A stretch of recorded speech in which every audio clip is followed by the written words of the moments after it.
cmpradio.net. It's the station.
What is going on, bro? It's a lot. What's going on? Do we need to sound some alarms here? No. No. Seriously, do we need to? I mean, the alarms are all about alarming people that things are happening. If you're paying attention on Facebook, if you're paying attention in the world, if you're paying attention anywhere you are right now, things will continue to happen. So, I just try to look at it from a positive. No, it's hard sometimes. No. See, I think that and I think that you're being very PC about what Yeah, bro. I think you're being PC. I think we need to get down to the nitty gritty right from the start. Welcome to cmpradio.net, the voice of Chester, the wonderful world of Rich Blye, where we keep it 100%. Where we keep it 100% all of the time. I just want to say to any of the new followers that we may be having out there that follow me in groups, that have been following me ever since I've been posting in several groups, Citizens of Delco, City of Chester, the Politics of Delco, this, that, and the third. For all my new followers, understand that this is freedom of speech, and it is raw. It is unapologetic. I am not here to spare your feelings. Don't care. Welcome to the Gen X world. You're in my Gen X world. Don't care. And I'm saying that very bluntly. Don't care. This is my time to talk about the things that I see, observe, understand, comprehend, hear, and give my humble opinion about what's going on with our lives and what we need to do and how we're trying to do it. So, P, what's going on? Because that's today's segment. What's going on? What's going on? What's going on, people? What's going on, Chester? And what do you mean what's going on? You know exactly what I mean. Everybody knows exactly what I mean. We talked about this topic. Let me get right into it. Not going to read your Bible before you get out here? No, sir. No, sir. Slandering and I'm not slandering nobody. I don't have to slander anybody. Throwing I don't have to slander nobody, bro. Hot fire. I'm gonna read back words that everybody has said to each other. I'm not going to do that. But you know what? Hold on. I will give you the word today. Okay. For this comes from Romans chapter 1, 25 through 32. Get prepared. Wherefore, God also gave them up to uncleanliness through the lust of their own hearts to dishonor their own bodies between themselves, who changed the truth of God into lie, and worship and serve the creature more than the Creator, who was blessed forever. Amen. For this cause God gave them up unto their vile affections. Even their women did change the natural use into which that is against nature. And likewise also the men, leaving the natural use of the woman, burned in their own lust towards one another, men with men, working that which is unseemly, and receiving in themselves that recompense of their error which was met.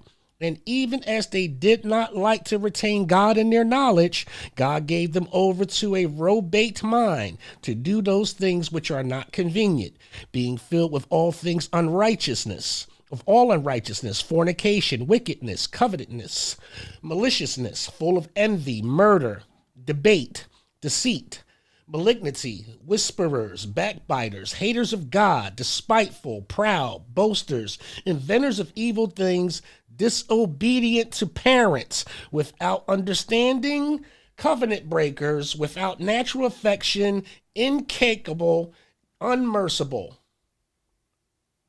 who knowing the judgment of God, that they which commit these things are unworthy of death, not only do the same, but have pleasure in them that do that. Meaning, people are reviling in the tragedies of others and trying to stir up socially other people's tragedies because of the deceitfulness and the uncleanliness that's inside of your own being. I'm going to say that again. Now, I'm not the righteous one here. I told people all the time, I'm not the holy one. I have sinned. I'm not holier than thou. I'm not holy at all. At all. I'm not. But one thing, and P, you and I have a lot of conversations. If it's for the radio, it's for the radio. If it's not for the radio, I'm not going to discuss it. If you're not in a room with me or in a close proximity, or you're not a public official, because you can't get public officials to do, much of anything, and we're going to get to that topic. I'm not going to, disparage you unless you're like sitting right here or have an opportunity to, explain yourself. And I think that part of what's going on is that we're going to start right there with how the internet has given individuals this courage to talk all this smack and think that there's no consequences behind the things that you say. I want to say this gently to a lot of folks.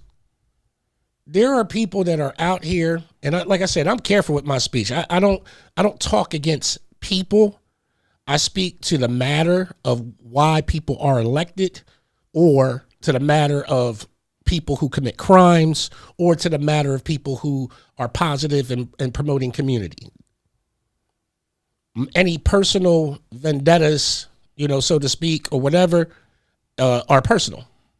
And if there's something that I disagree with somebody with or whatever, it's always best to keep that to yourself and handle your business accordingly by yourself. That's just me. That's just old conventional wisdom.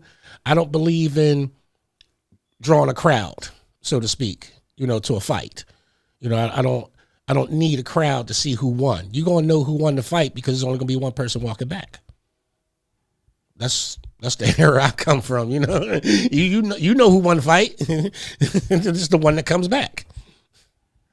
And we see a lot of, haymakers being thrown out here in the public when we're supposed to be talking about this unity. So what's really going on? And I say that, and I put this out here to a lot of our partners that do some of the things that we do. And I'm not going to say this in a disrespectful way. I'm not disparaging any of you because you all do good work. You all have your reasons for doing your good work. My hats are off to you. For everybody that I've seen on social media, everybody that shows up for Fusion Fridays and shows up for all of the events that are for the public and for the children, my hat's off to you, because these are inspiring times and people are inspired to help, and it's a great thing. But we're not going to walk away from the elephant that is in the room that I've been observing when I'm up here in Chester. Like I tell everybody, I see everything. I listen more than I see. I listen. I absorb. I observe. I watch. I'm a great people person. I'm a great people person because I'm very genuinely interested in people. So I observe your actions. I know when you're genuine. I know when you're disingenuous. I know when you're blasé. and I know when you're bought. I know when you're a puppet. So don't get mad at me for knowing things I'm supposed to know as a man trying to live righteously before my God. That's who I'm supposed to be. And what this platform does is allows me to expand on that without fear. See, I think part of the problem is that the reason why we are not invoking ourselves in this unity is because we're not being honest to one another. We still got some old personal feelings and grudges, and some new ones that have made the surface of social media as well. You know, I'm sorry, I don't mean to pull nobody's coat, but I really want to talk about the fact that, you know, this social media thing is kind of messy. Especially when somebody else's people are involved.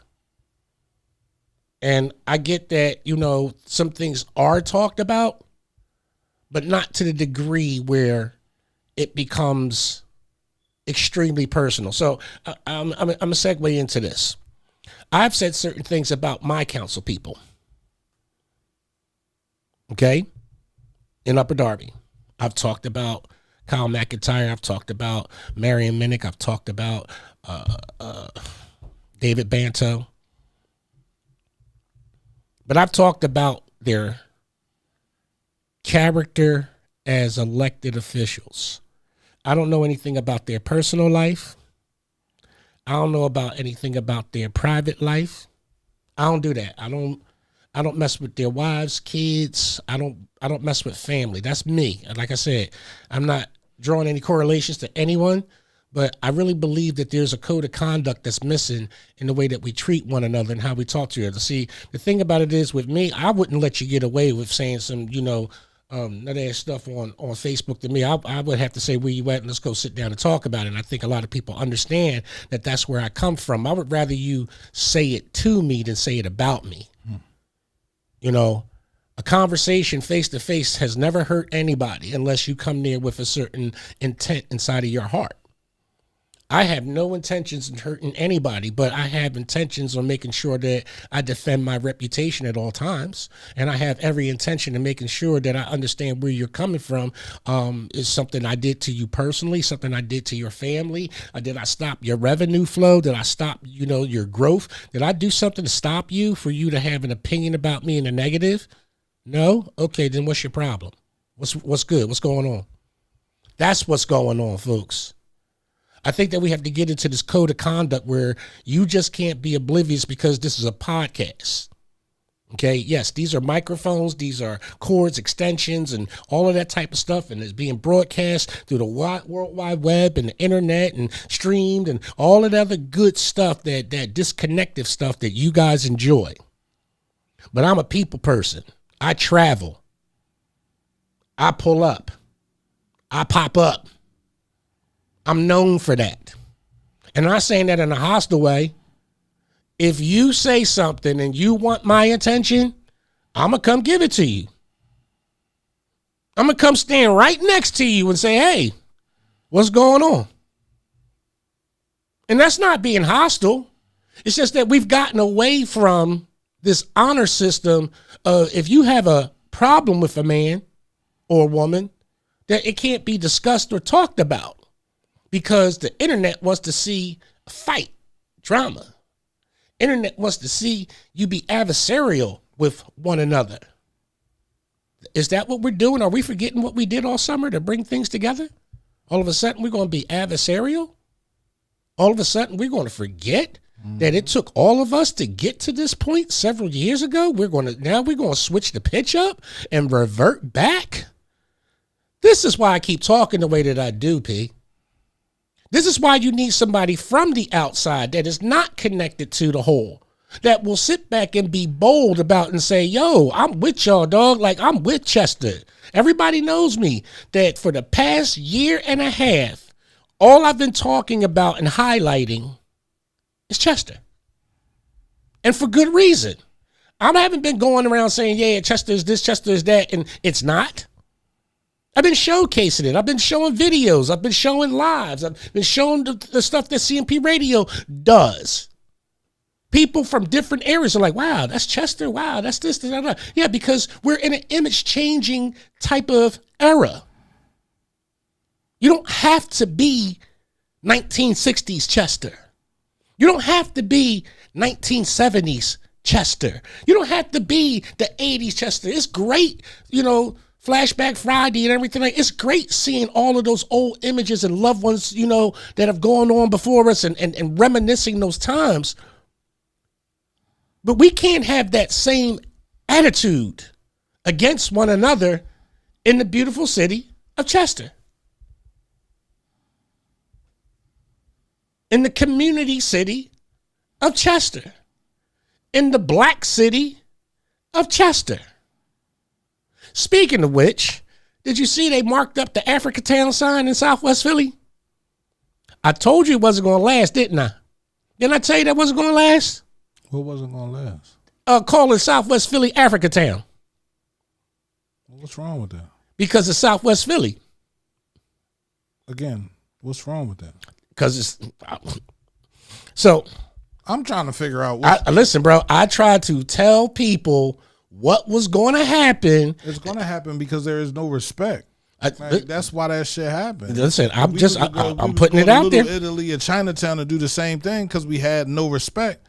Again, it doesn't happen because we don't stand together or we can't have nothing. No, it happens because we don't stand together and we act like we can't have nothing. And who's going to do anything if something does get messed up? Nobody. Yeah, so the common refrain from listen, I told you. Listen, bro. Listen. It's not that I'm not saying I agree with anything. I just put the information out there. I'm sorry that I have to be the conduit in the bridge. That is what I do. I say, hey, this group of people did this, and there's the action for it. I ain't had nothing to do with it. And then I go, hey, there's another group of people over here, and they're saying this, and they're going to do that, and this is what's going to happen because they already said it. I warn people. This is what's going to happen. There are people who feel this way. See, this is my concern when it comes down to things like that. Did everyone talk to people who are concerned with an image change about said image change? I'm going to say no. Because if all were concerned were involved in the process and the planning of the image change of a section of that part of the city that has been renamed Africatown, that action would not have happened. But I am also certain that, with that being said, these are just disgruntled individuals who want to stake a claim back into the old way of Southwest Philly, who want to be reminiscent about how Woodland Ave and how the Ave used to be. But again, it's not going to go away with the defacing of a sign or the replacement of said sign right there at 62nd.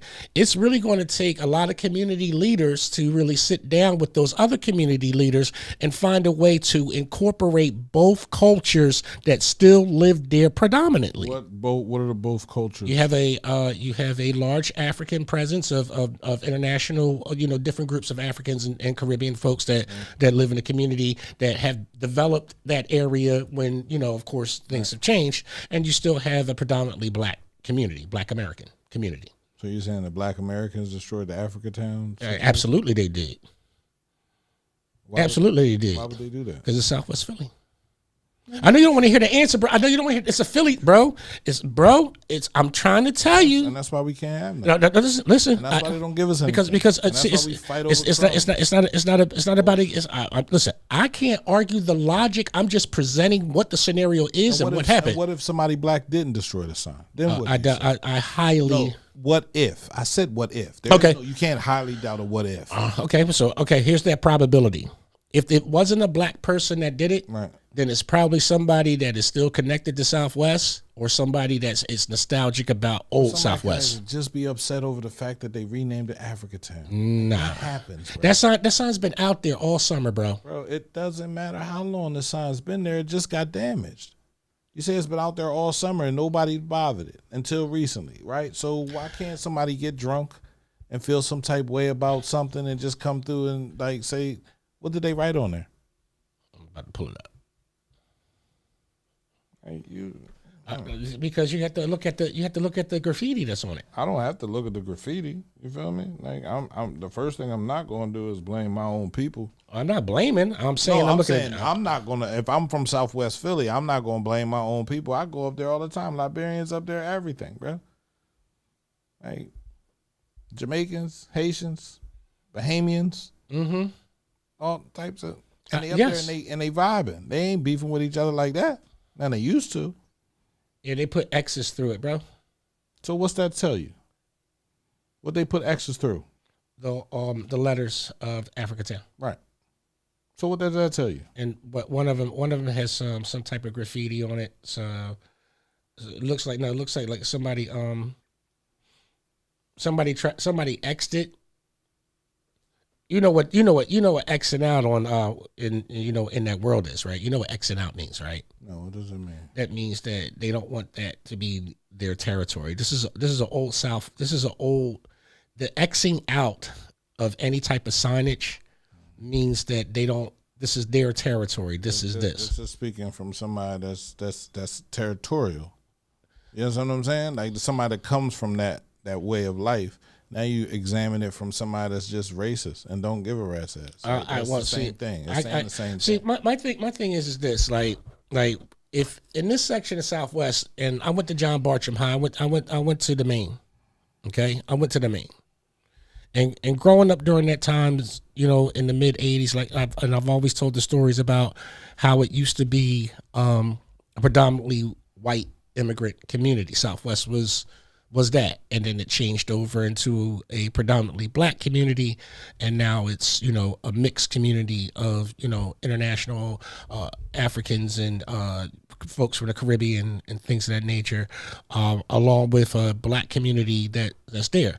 Yes, the community is thriving. They have a lot of markets, and they have the same set of problems that anybody has. People don't get along with each other. There have been some scuffles and stuff like that or whatever.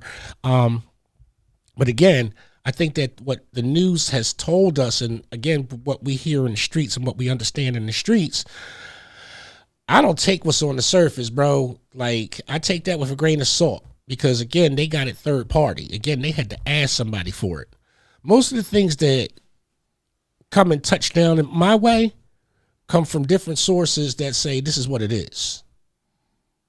And I'm sorry, I can't doubt those sources. I don't put much faith in a news reporter, bro.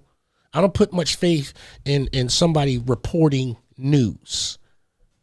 I put faith in people who are aware of the situation, who hit me to it, and saying, yo, did you know about this? Did you know about that? No, I didn't know about this. I didn't know about that. And they hit me to stuff. So when people hit me to it, I asked them, is this something I could talk about on, publicly? Is this something I could talk about on the surface? And you're like, yeah, sure. Go ahead, run with it. So I do. But I can tell you right now, the apathy that's in that community stems from a lot of people not doing their research about some of the problems that mixed community has had over several years. And that there was some resentment to the renaming of an area without certain input. I'm not saying that it's right, but I'm saying what it is, and that when they go back and revisit it, they need to be honest with one another, just like Chester needs to be honest with itself too, and revisit items that are contentious against whatever is East Side, Sun Village, West Side, whatever, the fairgrounds. This stuff needs to stop. It does. It needs to stop. And I'm not saying nothing against anyone, but I have talked to you, P, and I told you that there are people on my side of town that want to come and they want to be a part and they want to help. I just got a phone call today. 2 guys want to come onto the station and have some serious conversation. Yeah, they some crazy ass white boys. Hang with. No, listen, that's not all I hang with. Bullshit. No, it's not. All right, okay. You ain't seen my Asian and Polish friend? Same thing. What do you mean? Same thing. This man said, hold on. No, bro. Hold on. Last night I was out talking to my boy. That's okay. It's all right. Yo, listen, no. All right, Rich. You know how to figure yourself. Man, bro, listen, you gotta understand. Y'all can leave a comment if you want. We'll read it live. Oh my God, yo, this man, you don't know the half, bro. I do hang out with everybody. That's the whole thing. I'm not saying. I know, but I do. Listen, I have, and this is the truth. I do have a lot more so-called white friends than I do black friends. I'm gonna be honest about that. That's in all honesty. And the reason for that, to be quite honest as well, is because of their honesty and integrity. You want to fault me for that?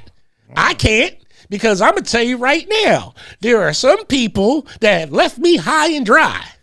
And I'm talking about the whole colors of the spectrum. But there are some people that are still holding me down to this day from 20 years ago, bro. And I ain't going to ever forget that just because. I don't do that. See, the thing about it is honesty, integrity gets you in the door for my loyalty. I don't care about your color. I don't. I speak the color because that's what we have to talk about. We have to talk about these things. We have to talk about who black people are. We do have to talk about who white people are. See, people are so afraid to have these conversations because of color. Oh, can't talk about white man can't say nothing black. White man get mad. We can't talk about the women. We can't talk about this. We can't talk about that. But then everybody say, we heard nobody's talking to nobody. Because everybody afraid to talk. Everybody afraid that somebody going to get offended that you say something. Oh my God, yeah, I'm offended. What? About what? What are you offended by? You can't be offended if you are in the room having a discussion about things that may be sensitive so that way you can smooth it out and proceed positively. But you jokers ain't ready for that. There's something lacking with that type of emotional intelligence. That you can't get past this to get to the heart. We get stuck at that edge of the shaft, you know, like when Luke and Leia was trying to cross the bridge and whatnot and everything, and the bridge, you know, retracted back, and we got to now shoot a rope up and swing across the bridge. We don't want to do stuff like that. We're not heroic. It takes somebody with a heroic heart to be able to sit in front of someone that they don't know or understand, or that they may not understand where that person is coming from at the moment. But if you give it time, you might find a valuable connection where you can make a point together and proceed from there. One of the things that I've heard, you know, like I said, this past weekend was, hey, you know, I may not be able to, you know, be at everything that you got, but just know that I can be there when I can. Hey, that's acceptable too. Because that's one of the things that I want to explain to folks. There are people that are committed to this craft of being part of a nonprofit and running. I know P is committed to it. I know I'm committed to it with My American Legion. I'm committed to it with the various aspects of what we're about to get started with Infinite Men of Honor. And, you know, the other things that I touched that are of great personal interest to me for community events and for, you know, community stuff. One of the reasons why I do work alone is that I don't like talking about what the problem is. I hate this whole thing. We got to have a round table discussion about simple problems that we've seen since the 1960s. When we know that during the 70s and the 80s, that everybody being nostalgia knows that there were programs that was here in the city of Chester and things was done for everybody in Chester. And all we had to do was just replicate said programs to today's social norms. But we got to have studies and conversation and consultations to get all of these grown-ass adults' feelings out of the way so they can vent what they feel instead of just coming with your resource, getting a blueprint together, leaguing up in teams, go tackle the problem, come back with the results. I'm over it, bro. I don't want to talk no more. Point me in the direction of a problem so we could go solve it. Don't call me to talk to me about a problem and how you feel about it. I don't give a damn. tell me, hey, Rich, like today, I had a friend of mine call me today, and there's a veteran from out of Baltimore that purchased a vehicle in Lansdale. Purchased the vehicle, got the paperwork together, got everything together like he's supposed to do. United States Air Force veteran. Mr. Sterling, shout out to you, Mr. Sterling. Yeah, I'm talking about you from B More City, bro. I'll see you tomorrow. And the car broke down en route from him trying to, after the purchase, and he went to go get more gas and, a couple batteries to, work on said car. And in the process of him doing that, the car was parked on the street disabled, but somebody came and towed it. Okay, cool, no problem. Somebody came and towed the car, but then they decided to play lottery ping pong. Now, Upper Darby Township has two main tow companies that they deal with for disabled vehicles that may be obstructing the street or whatever. I'm quite certain that the size of this vehicle in question probably did pose an issue, with it, and they probably couldn't discern who owned the vehicle because at the time it was in a position of being transferred through the tags and all of that type of stuff. So when the owner, came back to find, his said legally purchased vehicle with the tags and all that stuff, he found it gone. He did the appropriate thing and started calling Upper Darby police, who, in their administrative way over there at 7134 Westchester Pike, basically talked to this Air Force veteran like he wasn't nothing. And then told him, oh, we don't have your vehicle. You got to go over there to Herbie's.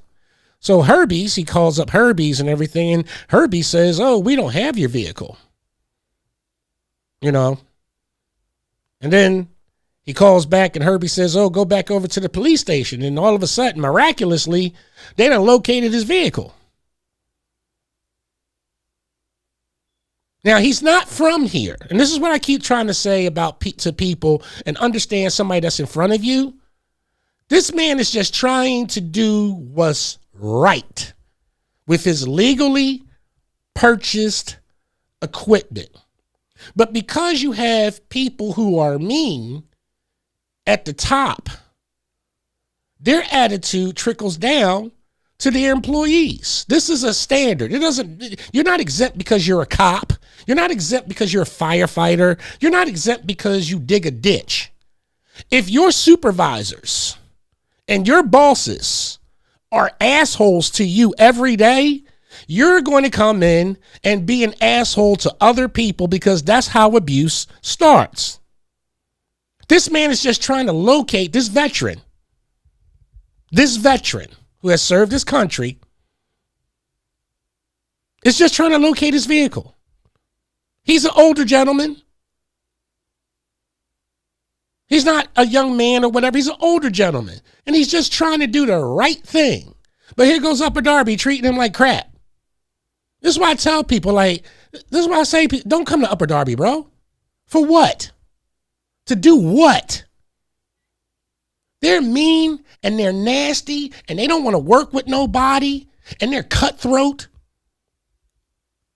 If you're not working for Spark, if you're not doing anything with the performing arts, if you're not doing whatever they want to do, they cut you out of here, bro. They cut you out right in front of your face. They don't want no nonprofits. They don't even want the American Legion. And that's why I come to Chester.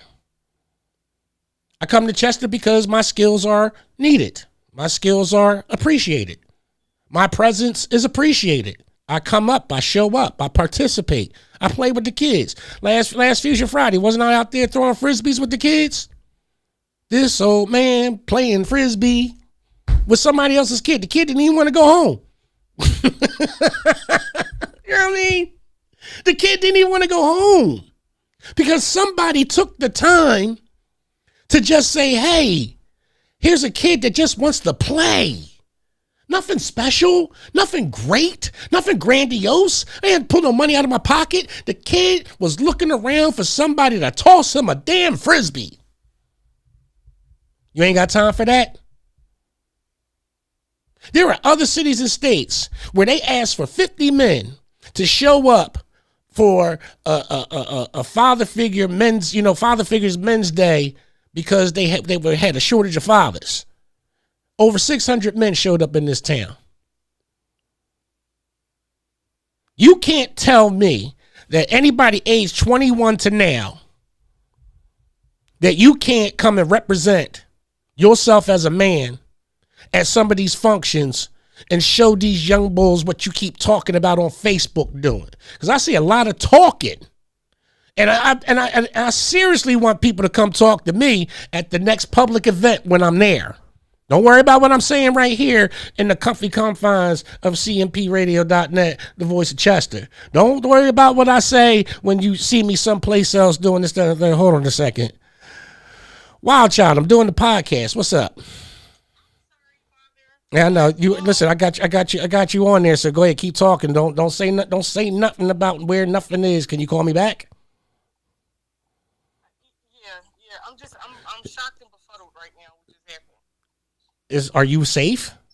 Yes, I'm safe. Okay. I'm safe. I was hit on by a 17-year-old, and when I told him that he's the same age as my child, he said, "Nobody gotta know." Listen. I just put this on. I just put that on the show. I'm gonna segue right into that. Okay. And because these boys, these underage boys, and I don't know what type of woman is falling for the game, but the young man was bold enough to pull out his phone and try to hand it to me. Talking about, "What's up? What's up?" All right. I said, "Honey, you have a good night." I'm his food, and I got back in that car so fast. I'm a segue into that, daughter. Just you'll see it. You'll hear when you see. I'm a segue into that. Let me get back to what I was saying. I'm just trying to make sure that you're safe. I love you. All right, love you. Bye. Anyway, I had a conversation. Like I just want to say this explicitly. I had a conversation with all of my daughter except for my number one. And I'm gonna get a conversation with her tonight because I know that she was working. But we need to be more sincere with one another and do things of one accord because we don't have a lot of time left, folks. We do not have a lot of time to get this together. If you're not seeing what's happening, if you're not feeling the depression that's coming in, if you don't feel the recession that's about to happen, you are foolish. There are no more good times for the rest of this year. We're about to have some struggles. We really need to have a nonprofit meeting, a nonprofit discussion, representatives that have been putting in the work. I see different people. Like I said, I'm not trying to call nobody out without them being here. I don't want to, so many people that's popping in my name, their names are popping in my head. And like I said, I don't backbite or talk against anybody that's not in the room. So I just want to say I've seen the posts and I am in agreement that we do need to sit down because some of us are getting a little bit ahead of ourselves and forgetting why we are here. Just like these politicians have forgotten why they are here. I want to say something very gently. Stop calling them leaders. See, you guys don't understand this mentality and the spirit that you cast on your youth. These are representatives. Their job is to do what you say. They're not your leaders. You are the leader. I wish people would just go and get that Schoolhouse Rock video and stream that. I'm just a bill. Yes, I'm only a bill. And I'm sitting here on Capitol Hill. It tells you how things become law. It starts with the people having a conversation. They use as an example that buses should stop at all railroad crossings. Somebody came up with that idea. Town said, hey, we tired of these school buses barreling through the railroad tracks. We want a law where the school bus must stop, turn on its lights, put out a switch sign, the stop sign, ding, ding, ding, no train coming. Okay, now it proceeds. That came from the people. That didn't come from leaders. Someone says it ought to be a law. It ought to be a law. It ought to be a law.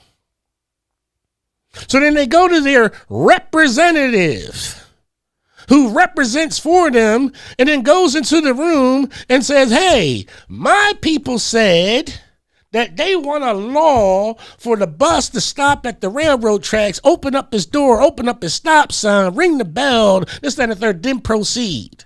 And someone says, well, that's a good idea. And someone says, well, that's a bad idea. And then you have a debate, and your representatives vote on it, and they go, great, okay, boom. And then it goes over to the Senate, where they do the whole thing all over again.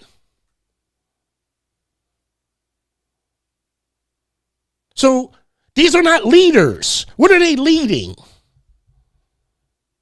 I don't see none of these leaders putting up tents.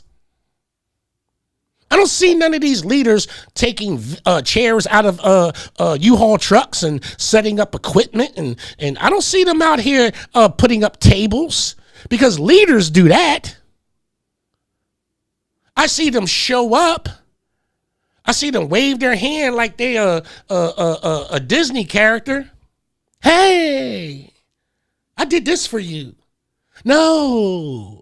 You got a piece of legislation that had money attached to it, and it all got divided up at the state level, and then you were able to present it and say, look what I got for you, because you see all of the AI internet stuff that says the same thing except for a different picture and a different dollar amount, depending on what area that you're in.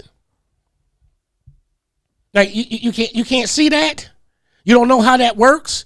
You really think that each and every one of them went up there and voted for legislation for your children, for these schools? No, somebody sponsored the bill. A bill got passed. It got turned into a law, and then the money got distributed based upon the area and size and the population and the representative legislative districts, and they were able to just put their name up on there and say, I'm Senator so-and-so such and such, and look what the money I got you. They're giving you back your money. Dun, dun, dun, dun. What did they do? The taxes got collected. The revenue got collected.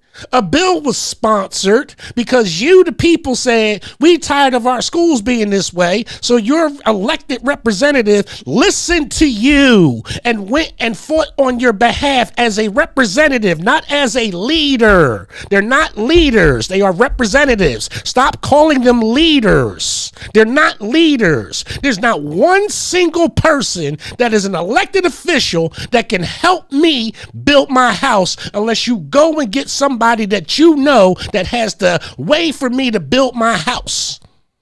There's no leader that's going to come and personally protect me and my house. We had this conversation before, P, about who's the real first responder. And everybody's face turns up every time I say the first responder is you. If you in a house in a fire, you're either trying to put the fire out or you're trying to get out. So you're the first to respond. If someone is trying to rob you or harm you, you are doing your very best to either fight and or flee. One of the two is going to happen because that is a natural human reaction of life. I'm not being disrespectful to the police and or fire. You ever take that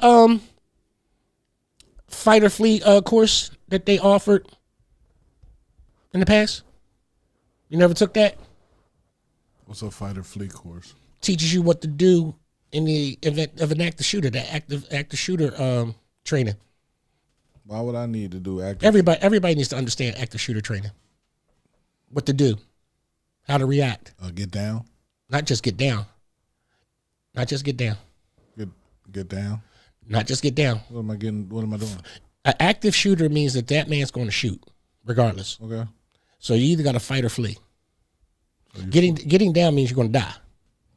You get down, you get low, and you move around. Yeah, fight or flee. Right. Okay. I'm not fighting. I don't have right. Okay. So again. So if you're not fighting, that's fine. Nobody says you got to be a hero. Nobody's got an S on their chest, bro. Nobody's got an S on their chest. I don't know why you telling me that. No. I'm saying in general for the whole world, because there are certain programs that have been available to be made available to the public that are needed and necessary because of what's going on in the world. What kind of building are we in? We in a school? Like a movie theater, like a school. Yes, definitely a school. Definitely a school. A school? Yeah. Definitely a school. Definitely a school. Into a classroom. Yeah, into a classroom. Absolutely. Absolutely. This is bar the door. Bar the doors, whatever. But again, teaching children how to have the emotional intelligence of what to do in these situations, because we have these situations, we do need to teach the correct methods of this type of system of an active shooter. Yeah, that type of stuff don't happen in my neighborhood. Exactly. So again, for all of our nonprofits and all of our LLCs and all of these people that are talking about certain things that needs to happen collectively, here's something that can happen right now that can benefit everyone, where nobody has to have an ego involved in it. Get it done. Get what done? Find out from our local police before the school starts, our local liaison, about and ask about active shooter. We need to teach our children how to deal with the shooters in their neighborhood. Like I said, there's a lot, bro. Right. They don't have shooters in their neighborhood, where the active shooters in schools. They do. The thing about it is, again, a lot of things are kept on the calm. A lot of things are kept on the quiet regionally. That's like our neighbors and stuff like that. I'm telling you what I know. Okay. Yes. Right. Yeah. Yeah, and I'm telling you what I know. There are people that are not telling the full stories of what's going on in our communities, bro. And this is why we have to have this meeting of the minds and have this type of code of conduct with other people, so we can get to an understanding that we're all in the same shit. We are all in the same shit. It doesn't matter, bro. I'm trying to say that to everybody. I don't care. You can feel any way you want to. The information comes to me. I vet it. I know my sources. See, that's the difference. I'm not getting gossip. It ain't gossip that I'm getting. My information is pretty much that person heard it from the horse's mouth, and the first person they called and texted about it was me. Like, you know what I mean? She got a big mouth.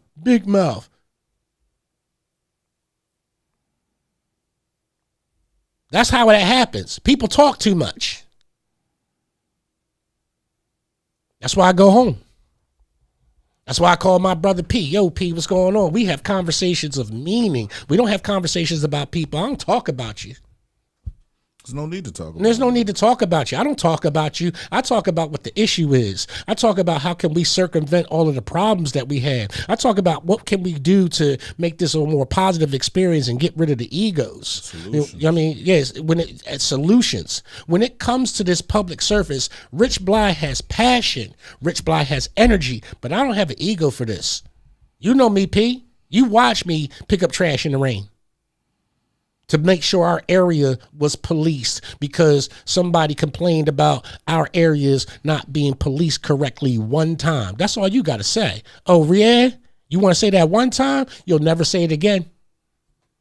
That's my mindset when I'm out there. It's more than just putting up the tents and setting up the equipment. And I walk around and make sure that our partners are okay. I make sure that our partners, have what they need. You know what I mean? It's being like a host, so to speak, even though that they're out there for us and they're getting the benefit of what their service products are or whatever, but it's good when you're the host of something that you have somebody that's coming around to ensure, not taking you for granted, someone that's, engaging. And I know, P, you do that a lot. Go around and check on everybody. Yeah, I know. But it's sometimes it's like this. As in the future of this radio station, as you transition, you know what I mean? One day you're just going to sit there and wave your hand, and there's going to be other people that are going to be the engagement people and making sure that they come back and, do the work that you're doing right now. We just have to train it, and we're going to. because CMP radio is going to grow. Just wait, bro. Just wait. See, I love when people give me challenges directly and indirectly. It really gets my creative juices flowing. It makes a challenge about CMP. You challenge me every day with CMP radio, bro. How about challenge you, bro? You tell me stuff and I do it. Right. I appreciate that.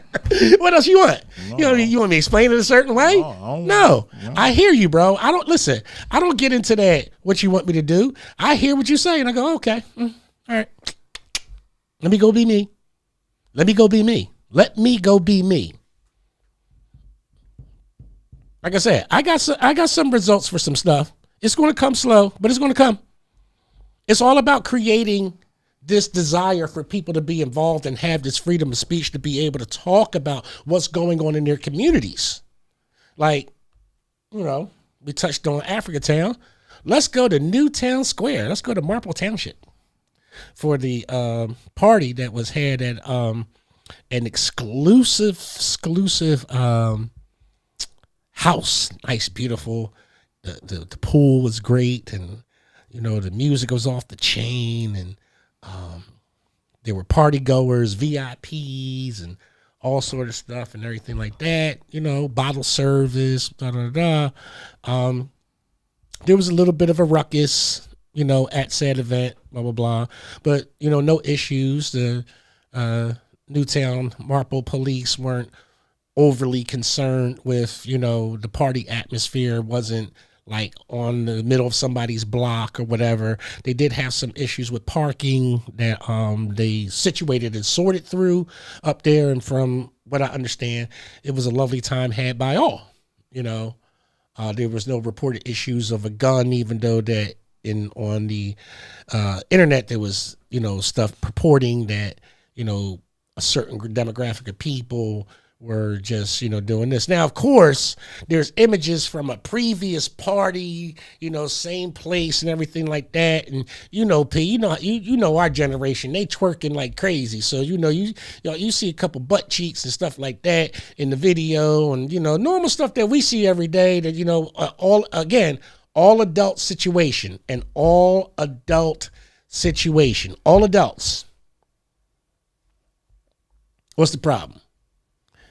What's the problem? What's the problem that they created a space to have a party, to do their thing without bothering anybody?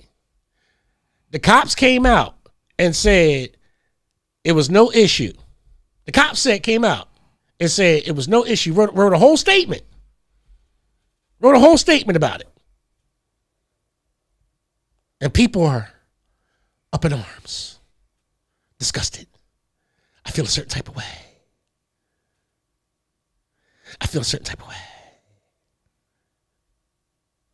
Yeah, would you feel a certain type of way?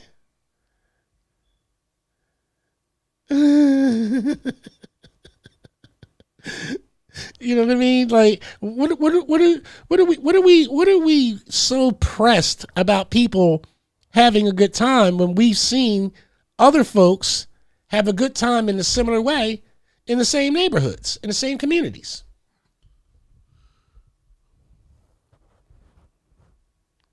See, it's a damned if you do and a damned if you don't here in Delco. A damned if you do and a damned if you don't. Because me personally, the house is owned by somebody. You know what I mean? It wasn't an Airbnb. Person owns the house. It's their party. They having a party. They said, there's some things you need to clear up if you're going to run it like a business, this, then the third, door admission and stuff like that. Well, you got to have a Pennsylvania business privilege, license and all that. Okay, small. Listen, hey, small thing to a giant. There are a lot of people out here that are operating without business privilege licenses right now in Delco, all around. Okay, all around. Please don't make me find you and name you out like I did with the treasurer of Upper Darby. Okay, because it's not that hard to find out if you're legit. It was real easy for somebody to dox me for me. It ain't that hard for me to find out about you. Everything's public. Let's roll into that. The cameras. Oh my God. Everybody is upset that the mayor was advertising that they got surveillance cameras going up all across the city. And I saw the mayor. I said, hey, what's up, Stefan? How you doing? You know I'm talking about you. I'm not talking about you, but I'm talking about you. So when you see me the next time, you know I'm talking about you. I saw Stefan. I'm sorry, Mayor Roots. And I was like, hey, what's up, Mr. Surveillance? You know what I mean? Like, I'm lighthearted with it. I wasn't like trying to rib him. But again, people feel a certain type of way about, cameras. We are the most surveilled country in the world. Soon as you step out of your door, there might be a drone passing you by. You're going to drive past several cameras, speed plate readers, ALPRs, automatic license plate readers. You're going to go into stores and your image is going to be captured. You're going to go into plazas and malls and shopping and everything like that. Yes, you are. So surveillance isn't going anywhere anytime soon. And probably never again. But what you do need to fight against is the unlawful use of the flock camera system.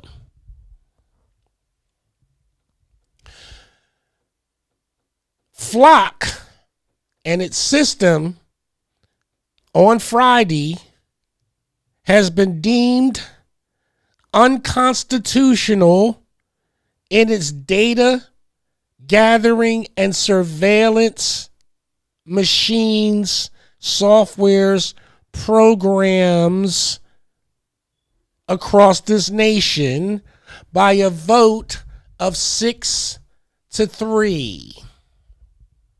The flock camera system.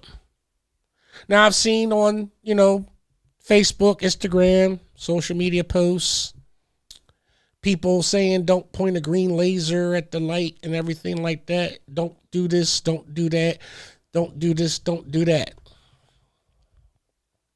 What you need to do is go to your city halls and your council meetings and ask for your sheriffs, ask for your superintendents, ask for your chiefs, and tell them that you are going to file a class action Fourth Amendment violation lawsuit against every police department that uses the flock data gathering system because it's been ruled unconstitutional.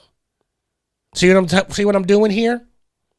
When the law says, the supreme law of the land says that the police are in possession of software where their protocols can, may, and will be corrupted because this is brand new software and technology and there are no safeguards. We have already seen instances that have been reported of police officers, sergeants, lieutenants, and a captain that have used Flock to go and spy on exes and the ex's husband and all sorts of private, personal, sexual manners of keeping tails on somebody like it's a James Bond movie.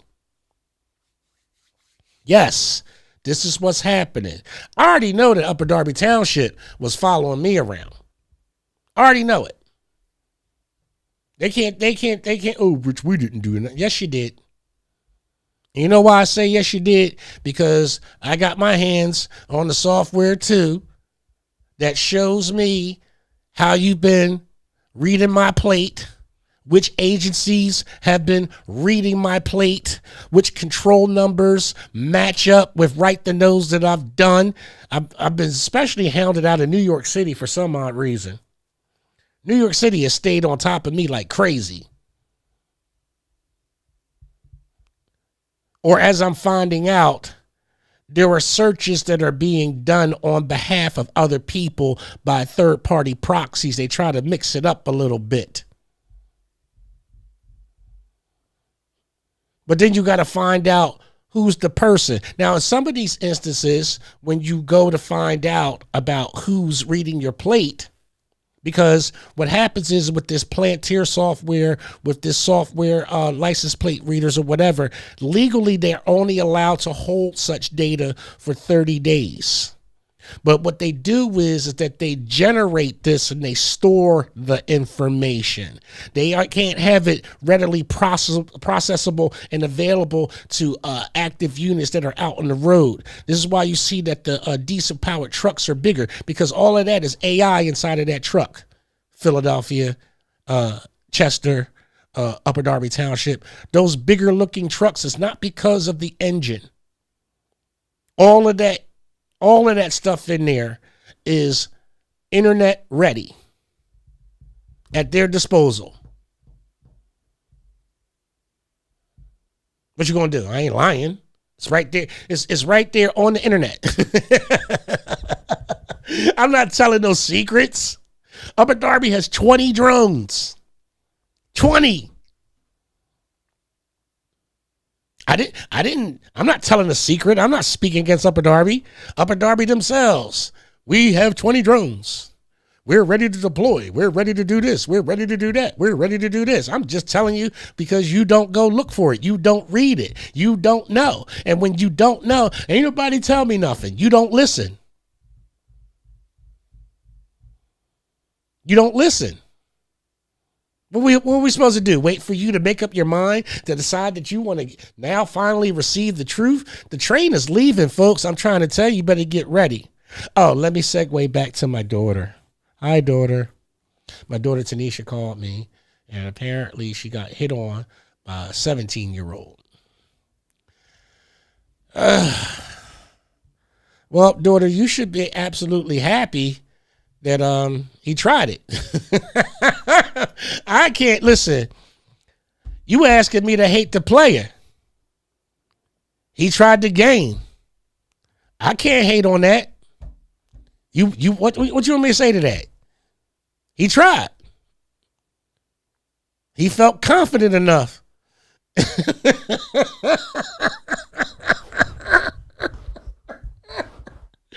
Daughter, he felt confident enough. I got to say this. I'm sorry. I know I tried to shoot my shot a couple times when I was, a young buck talking to a, fresh John that's like about 20, 25, 30, I've been there too. Hey, girl, you know what I mean? I did the whole phone number thing, pen and paper, blah, blah, blah. I did that too.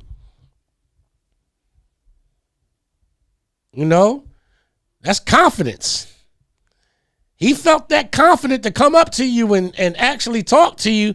And, I'm guessing by the conversation, he had enough conversation to approach you in the right way, daughter, because I know how you feel about these kids.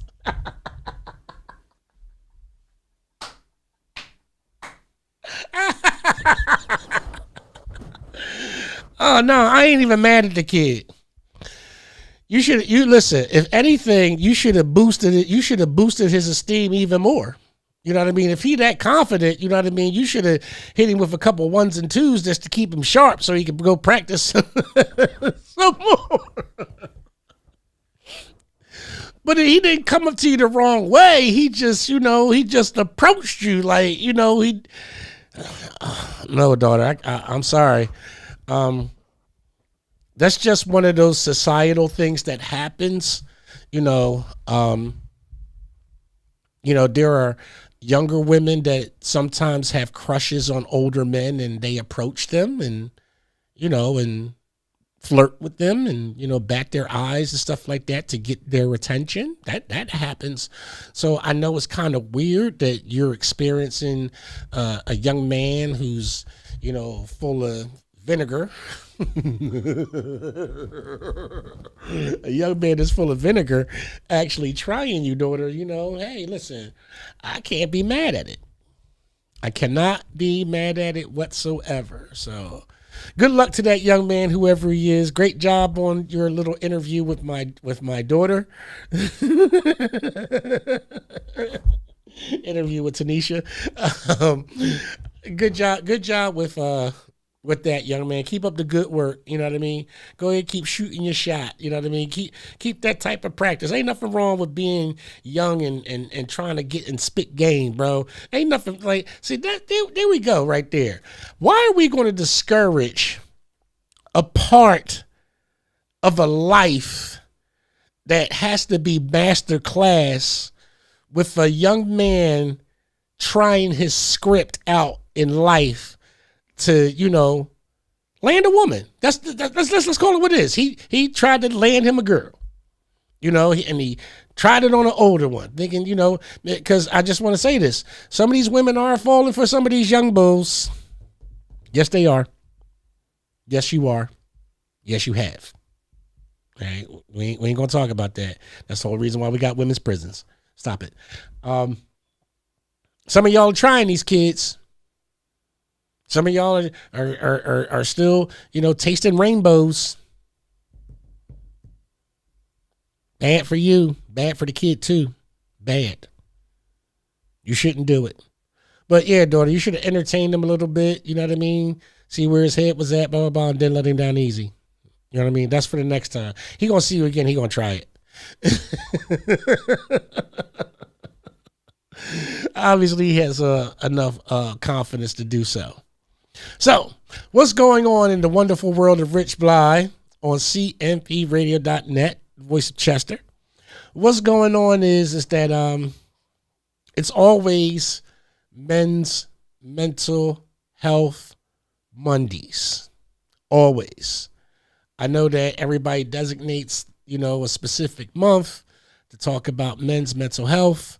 I choose to do it on my program because while I am in therapy for my compounded grief syndrome and my depression and my post-traumatic stress, it is something that I've actively have been working on publicly so that others can learn from this experience that you're not alone.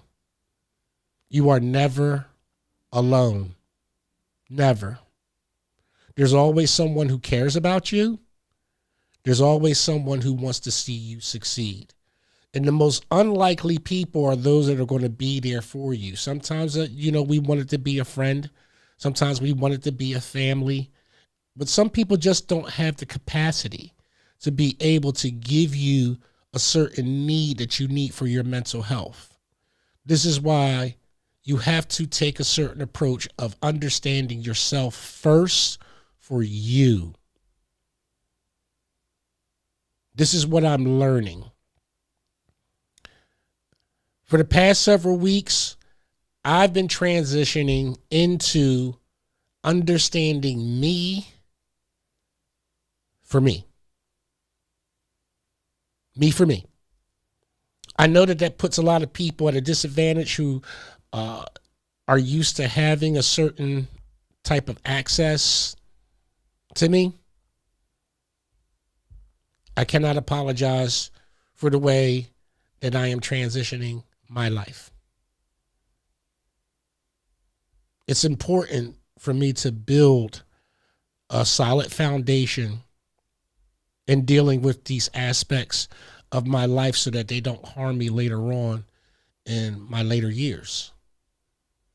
It's important that I am addressing the way that it goes, that is being done in a time and at my pace, that I'm not rushing anything, that I'm not overburdening myself with a lot of different activities or, being involved in so many projects where I lose my identity.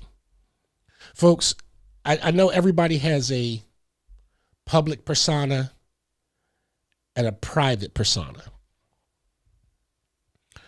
for the most part, this is my persona 80% of the time. Just like this. Not with a lot of the, of course, being a radio podcaster and everything, not with so much of that. But if you're sitting down and you're talking with me, this is what you're getting all of the time. This is what you're getting all of the time. And as I tell other people, my private life is my private life, just like everybody else's private life is their private life. I have lots of friends and family that I enjoy out in public and everything like that. But when we say our goodbyes, when we say our goodnights and when we part, whatever my friends or family are doing, that is their business. I don't involve myself in nobody's life that is nothing to do with me. That's just me. I'm not nosy like that. I'm not going through people's lives and trying to see what they doing and why they doing this. If you show something that you're doing with your family, hey, thumbs up, or, a love, a hug, or something like that, or whatever. I find something funny, I laugh about it. But people have a right, and I think what people aren't understanding about this right to privacy, it's not so much a privacy of body. It's more of privacy of mind and spirit. And I think that's what's lacking in a lot of therapeutic sessions that I've had in the past. And what I'm experiencing now is that I didn't really have a certain compassion for myself. I'm very hard and very critical of the way that I do things, and I'm my biggest critic. Everybody, I go over stuff hundreds and hundreds and hundreds and hundreds and hundreds of times because I want it to be right. I want things to be right, and I don't like half-assing things. I don't like getting involved and not being able to see a project completed or a task, done, or operations and controls not in place. It bothers me. And right now in my therapy, that's the underlying factor for me. There has to be a change operationally for me. And this is the goal that I'm at right now, is finding the me in me. Because I belong, or a lot of my life has been attributed to what others have expected of me, or the way that they see me because of a certain personality, or because of a certain way that I committed myself to a project, or the way that I've acted, politically and stuff like that in the past, that they feel as though that's the person. Now, to a certain degree, that person has that persona, rather, not that person, excuse me. That persona that I have, I'm diminishing because my time with that has come to a close. It's not as important to me anymore. I have this radio station, cmpradio.net. I have the American Legion. These things bring me great comfort and joy, and I enjoy what I'm doing here at the radio station and representing as a content creator. I enjoy this. So my easygoing style up here is because I'm having a good time. I know it's hard for people to actually come up with ways to convey and speak a thought and turn it into a conversation without the rebuttal of somebody. Hey, how you doing? Well, what do you think of this? Or what do you think of that? I pose my questions for you to do self-reflection, for you to be honest with yourselves and for yourself, because that's the only way that you can truly heal. Is that you have to be honest with yourself. And that's where my journey has led me. Yes, I have done things in my past that I regret doing, and things that I've been a part of that I shouldn't have. But those things are gone. They're not here anymore. And so for anybody to hold me to a past standard when today I've changed, I got to let you go too. Because it's not fair for my development to allow someone to always constantly hold over my head the person that I used to be. And that person to constantly remind me like I'm a slave, or I'm a slave to this situation, that this is my life because they say so. I've talked about this. I have family members that still see me as their 18-year-old child. I have family members who still see me as a person who, you know, is from the streets of Philly and, you know, this or whatever, not realizing that I'm none of those things anymore. I have, you know, my attributes of being Philly, of course, you know, I claim, I was born and raised there and everything like that, but I'm not active. I'm not active. I'm not claiming nobody's blocks. I'm not claiming nobody's sets. I'm not claiming nobody's streets. These streets aren't mine. What am I doing? Trying to live righteous. Trying to live healthy. Trying to be a productive citizen. Trying to help other people find the same sense of peace. Because even though I may have to deal with my issues in my therapy, that doesn't make me a broken person. Now, it doesn't mean that I'm healed. It doesn't mean that I'm cured. It doesn't mean that. It means that I understand what I can do and what I won't do. Because there's nothing I can't do. You know. There's nothing I can't do. I'm at the stage of there are things that I won't do anymore. There are things that I'm going to say, I'm not doing that anymore. I don't want to do certain things anymore. I'm bored with certain things in life that I don't want to do anymore. I want to change some things about who I am because for a number of years, all I've been is something for someone else. Now, I have my responsibilities, you know. I have my things that I'm obligated to do. But now I'm at a stage and a point in my life where, of course, things have changed for me, you know, drastically with the trauma that I have. But also at the same time, because of my faith and because of my prayers and because of my resilience in my spirit and because I do believe, because I do have a heart, because I am a beautiful person, I have to constantly remind myself of that. And it's not in a vanity, prideful way that I do that. It's understanding that I have to love myself strong daily. I have to have that conviction of spirit in my mind daily. Because somebody's always trying to put you down. Somebody's always trying to steal your joy. You ever notice that? You step outside and you smile and somebody sees you smiling. What the hell are you smiling for?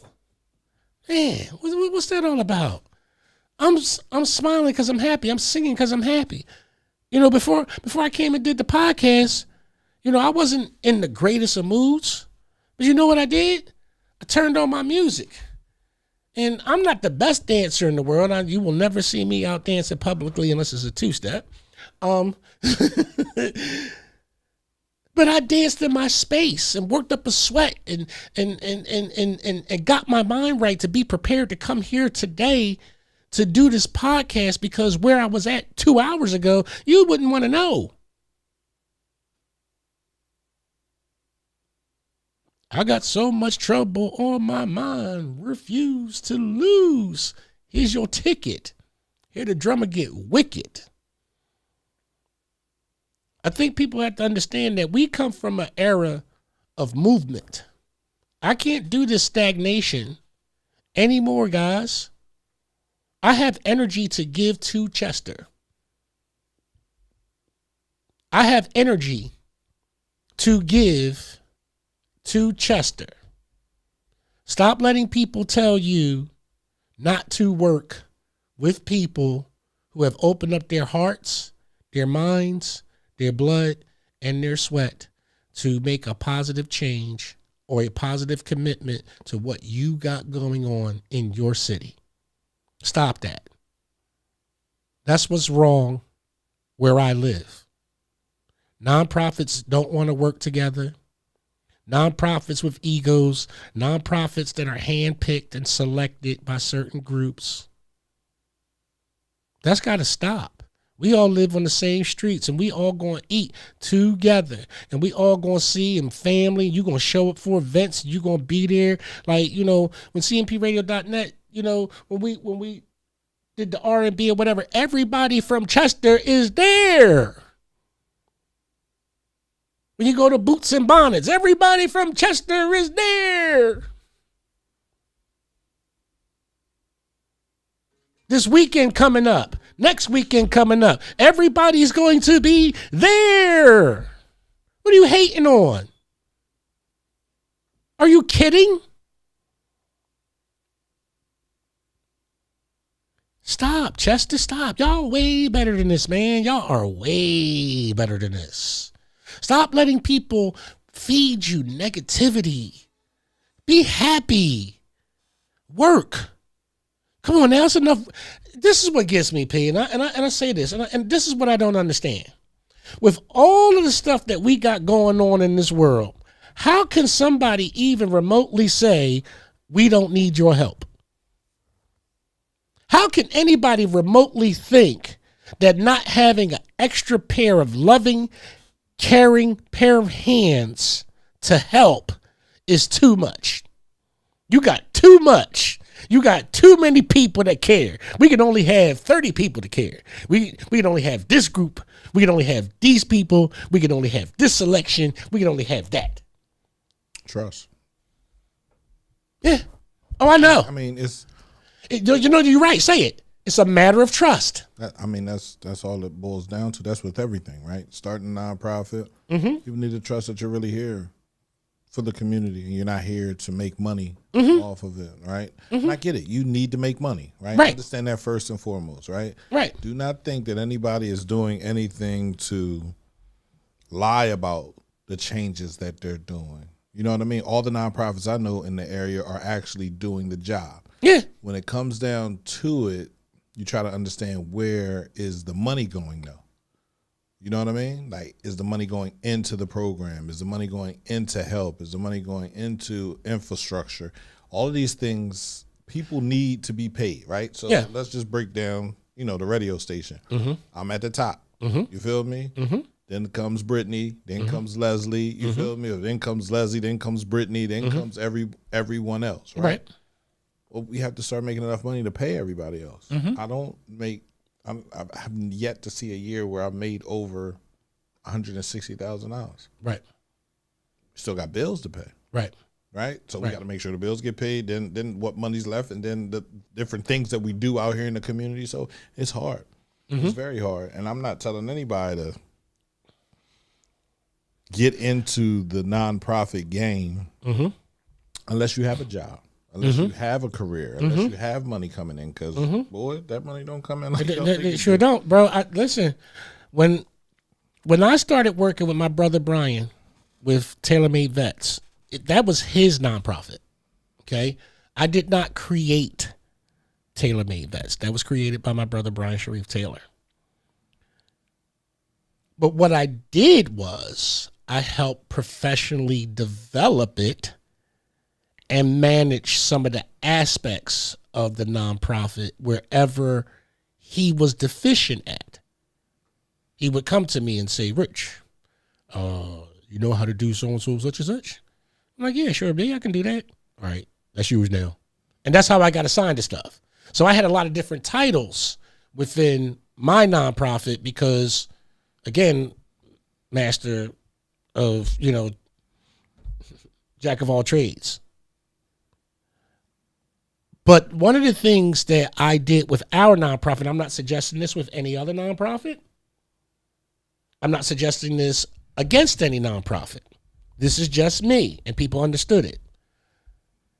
When you're a nonprofit and you're a young nonprofit and you're trying to get yourself out here, we need grant writers. We need people who are not going to charge us $300, $400, $500 to help us write a grant. You can write yourself into the grant. Writing yourself into the grant is also saying if you don't get the grant, I don't get paid. Right. Obviously, if I didn't get the grant, you didn't write a good But see, grant proposal. this is the problem that I experienced. Was people was trying to ask for the money up front. No, you don't get the money. You don't get the money up front, right? So, but I'm just giving you my experience. I know it's not supposed to be that way, but let's talk realistically, folks. That was my experience. I mean, it is supposed to be that way. Bro, listen to me. No, see, that's the problem. This is why we don't get anywhere. People have the knowledge of being able to extrapolate and grab this money and get it. Can you get the money? Can they? Yes. I've seen people do it, bro. So the people that get the money get paid. Okay, bro, listen to me. So and when it comes, I'm not have a problem with paying you, but if you know that you're a viable nonprofit, I'm gonna use my former nonprofit as an example. We were viable, bro, and I can tell you right now, we did get donations from our community. I promise you, and everybody knows who they donated. I ain't gonna put no names out there. I don't need to. Y'all know what y'all did for my brother, but like you said, there are times where things got to be paid for. Brother Rich.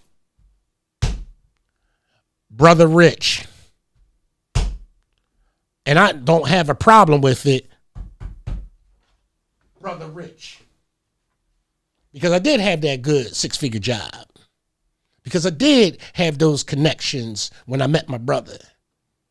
I was able to foot some bills and everything like that. That's how it's supposed to go. You know what I mean? Listen, I ain't complaining. That's what I'm trying to say. You pay for it. Listen, I paid for it and saw the results. Until you see the results. Right. I paid for it and saw the results. You pay for it. Right. You pay for it. You work with anybody that's trying to start anything, right? You have to have a certain level of like idiocy.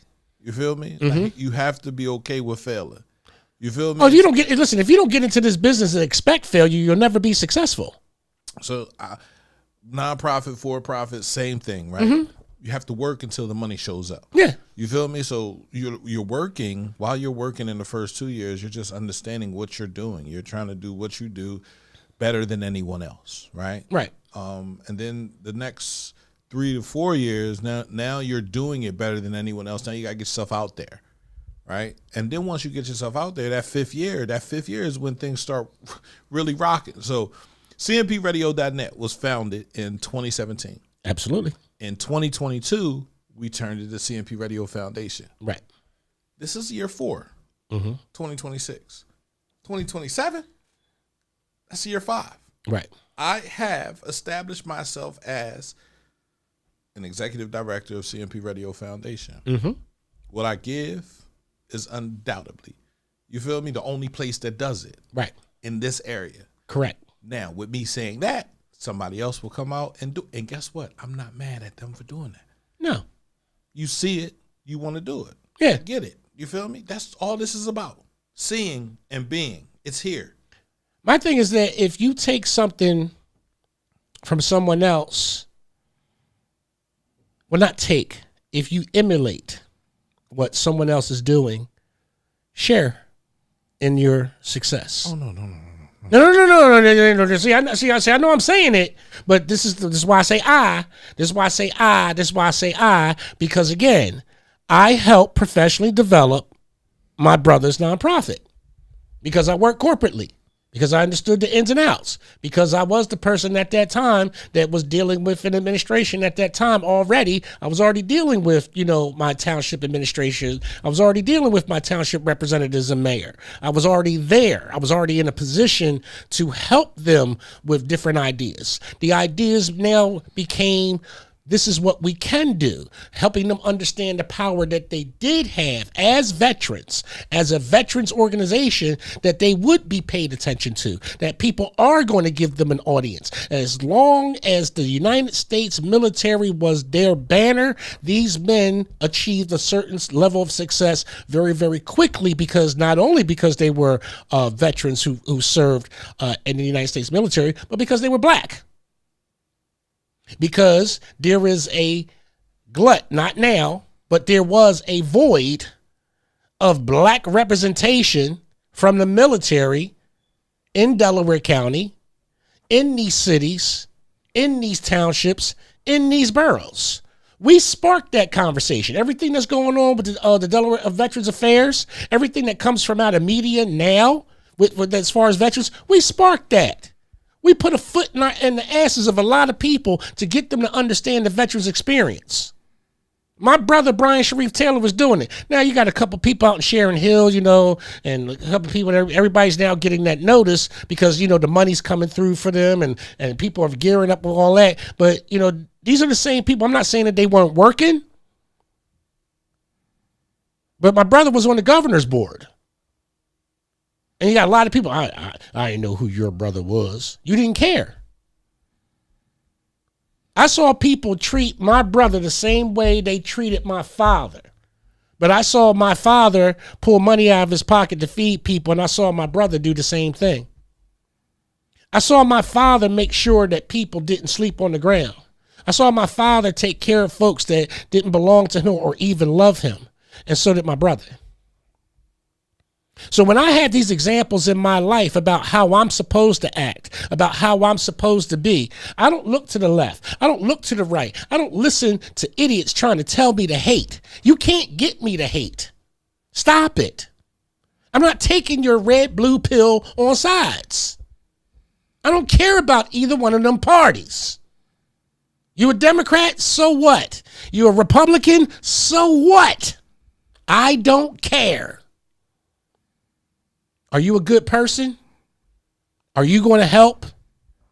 Are you here to laugh? You here to point fingers? You here to talk about people chimping out? You here to talk about these animals, these primates, everything? Everybody feel real froggy with, throwing these terms out. And this is why earlier in the year when I said this is where I'm drawing the line and that it's going to be a ripple effect.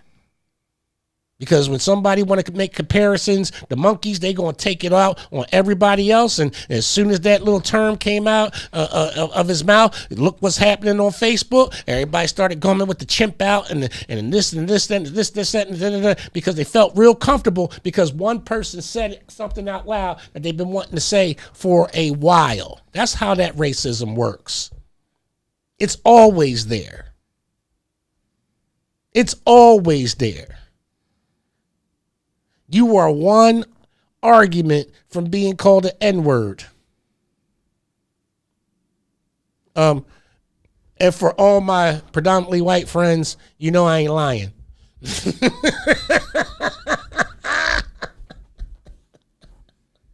Listen, bro, I got people that have expressed to me, Rich, I know I can't say it. I know you can't say it. But man, I just wish I'll say it for you. I hit the Delroy Lindro. I hit the Delroy Lindro on him real quick. I'll say it for you. Because here's the thing, and we black people know, sometimes we got to agree with what we see. Okay? I'm not here to judge, but I'm just going to say this very, very plainly. Some of these people ain't wrong. Now, you dead wrong. I've been dead wrong about some stuff that I've seen. I put up the happy chairiversary from, the infamous riverboat brawl and the folding chair. I put that up there, and I know it probably struck a chord with some people that, we're making a joke out of something that was, obviously a black and white issue, and, it was, but sorry. A man's had to do it. You asked for it. This man saw it, so it don't mean jack to me. It's gone. That's how it's supposed to be. That's how I feel about that. When you come into a store and you buy racism, oh, you bought it. Here, it's on sale. You get a 2 for 1. You get no sympathy from me, gang. I don't care.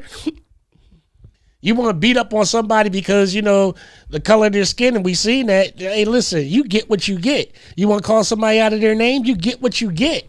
I don't have an opinion about it. I feel sorry for you. Your mother and your father should have raised you differently. People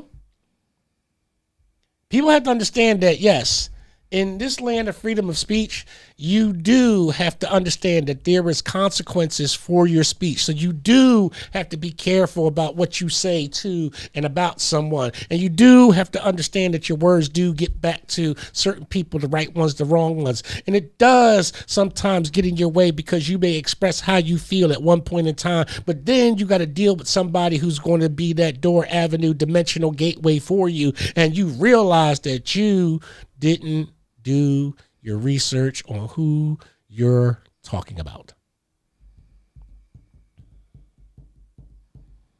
We have a problem, folks, where we just can't come on and there's a mic and there's lights and there's an audience where we just say things just to get a reaction. Part of what we do in this medium is to be that bridge in a process of being our own news, with our own stories, with our own views towards people, what we need them to see, and not what they see every day on the brand televisions, or what they see on these streaming services, or what they see in these apps.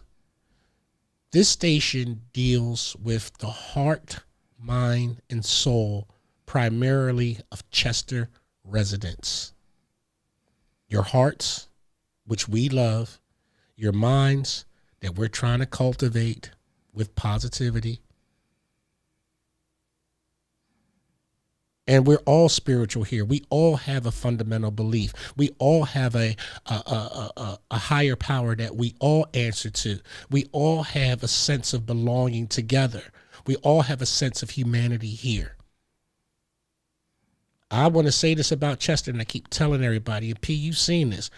I'm not from here, but everybody hug me. I got smiles when I show up. I don't know what people are talking about, bro. I don't know what people are talking about. And I've been here for over a good year. So it's not like, oh, they never seen me before or anything like that. And people have tuned into this program, whether it's now or later on. They know who Rich Blye is. They know I'm the guy with the big mouth from out of Upper Darby Township. They know I'm the troublemaker. They know that I'm the fire starter, the shit kicker. They know I'm that guy. But you know what they know about me? I always talk good about Chester. I always talk good about Chester. And I don't do that because I'm up here in Chester. I just found a couple spots that I like that I can't get no place else. I found food places that I love that I can't get no place else. I found some spots around where there's some good people up here that just love you for you being you. You know, when your car broke down, bro, and Jordan was in the car, and I told you where I was, I said, no, whoa, wait a minute. You trying to get home? I'm already in Chester, gang. I'll be right there. You know what I'm saying? He wasn't lying. And was not lying. I'll be right there. You know, that's the commitment that I have. You're my brother. You know what I'm saying? I ain't supposed to go, well, did you call the tow truck? Man, come on.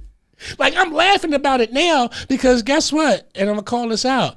That's what some of us get sometimes. I've had that happen to me. I've had that feeling of loss on the side of the road, not knowing how something was going to happen. I could make a way, but I can't make a way. You understand what I'm saying? Like, I have the means necessary, but I can't do it because there are other obstacles, or I can't leave the car, or in your case, you know, you had your baby girl Jordan. And in knowing that, and knowing that I've been in that position before, P, that was a no hesitation. That was what's in my mind. I didn't care what you were saying. I was already in the car.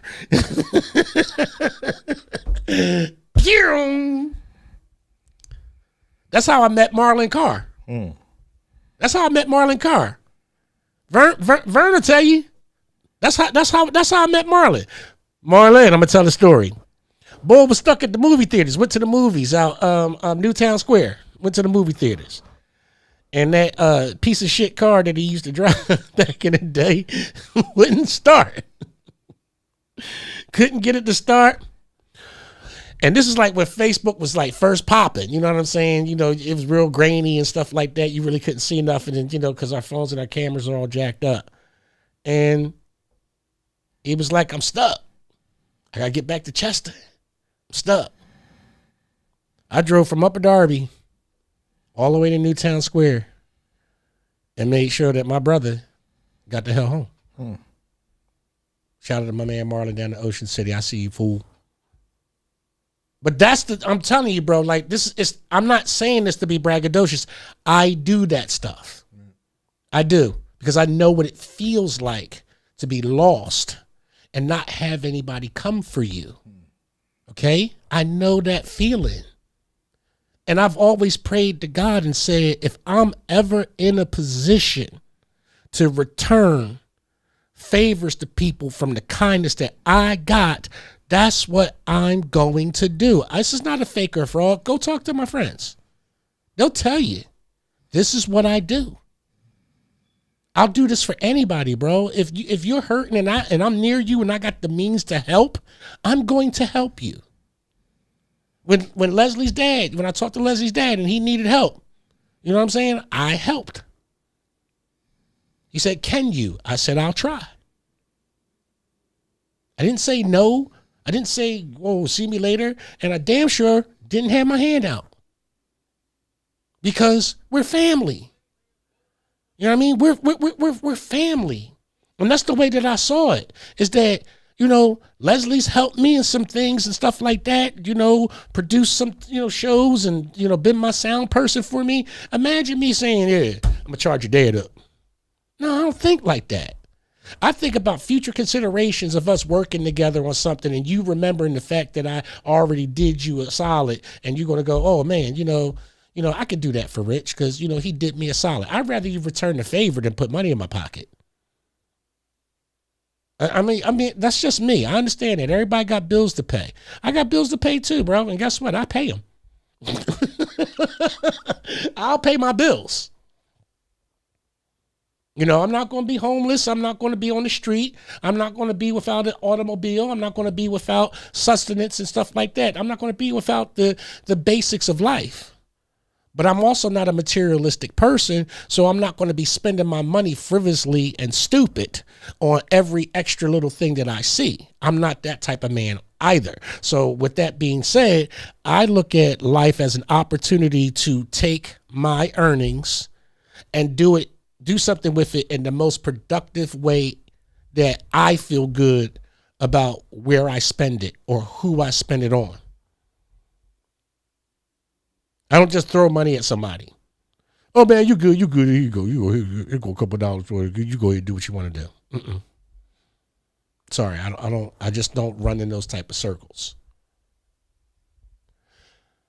Very briefly, before I get out of here. The other day, I observed a autistic child. I did not know that the child was nonverbal, but I did know that the child was autistic because most times when autistic children escape from their parents, they have no shoes. These elopers are absolute escape artists, and they always escape with no shoes. So I saw a child, couldn't have been no older than 5 or 6. I found out the child was 6 years old, walking up my street, hustling, had a tablet in their hand. And where I live at, it is uncommon to see any unsupervised children where I live at.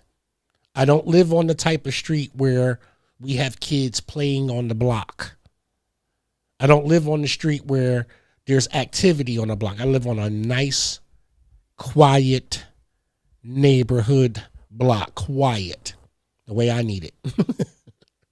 And just happened to see the actions of a child that I didn't know from the neighborhood, didn't know from the community. And I could tell, like I said again, that the child was autistic because they were walking barefoot. First giveaway. Second giveaway was the tablet. And third was the fact that they did not respond to calls to come near or respond in a way where they got defensive because someone was calling them because they feared for their lives or something like that. I could see the blank expression on the face. It's not emotionless, but with some autistic children, they don't show you their emotion. Their expressions are basically blank until they are motivated or stimulated in a certain type of way. And I recognized that this was a nonverbal. The reason why is, once again, you guys have been on my show and you follow me. You know that I am the grandfather of a nonverbal 6-year-old autistic child.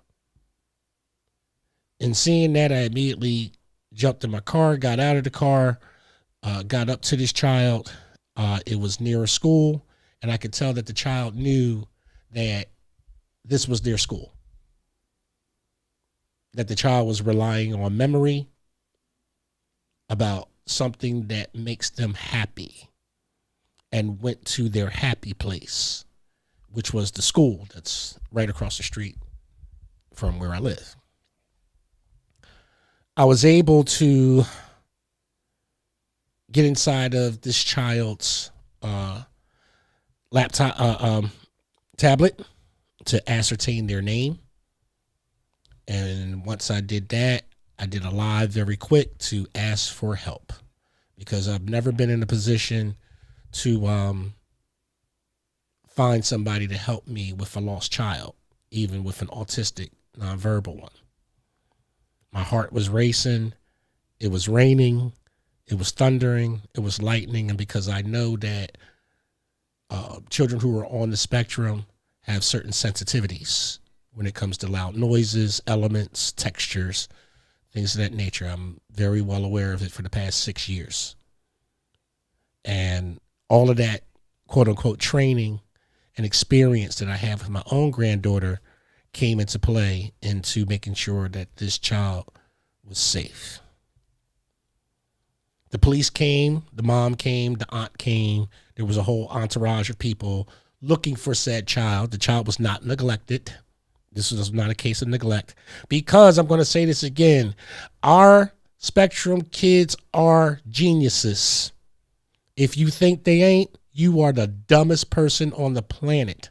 These children are smart. They follow everything you do. They listen to everything. They are repeaters, elopers. They are fixers of problems. They will show you better than what they can. And this child escaped. She's an eloper. He's an eloper, rather. And I'm going to school. And made it. Except it was a Saturday.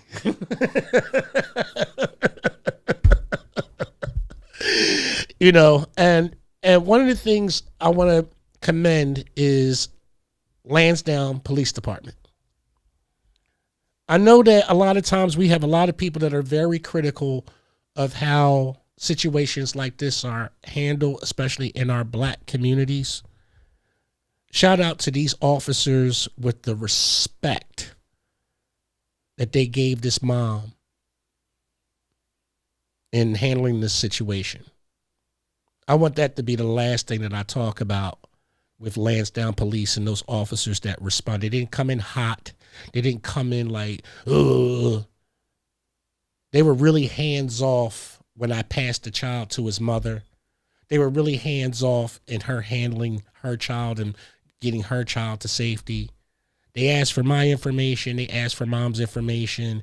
And they just made sure that mom was okay. Before mom left, I gave her a hug. And I said to her, this happens, and I gave her the value of my experience of what my granddaughter did and going down to her Aunt Cherie's house, because my child lives right on over near the Dell. And if you know that corner by the Dell, that's hell. That's hell on wheels. People are doing 40 and 50 in that 25-mile-an-hour zone.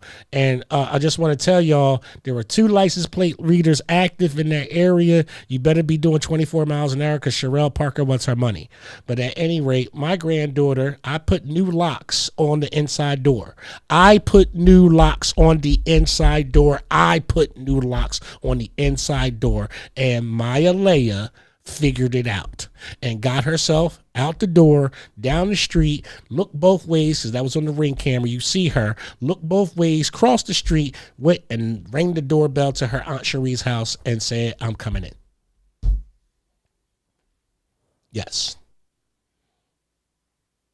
So please understand that our spectrum kids, our puzzle kids, and I love to call them the puzzle kids, because it's great trying to figure out a puzzle.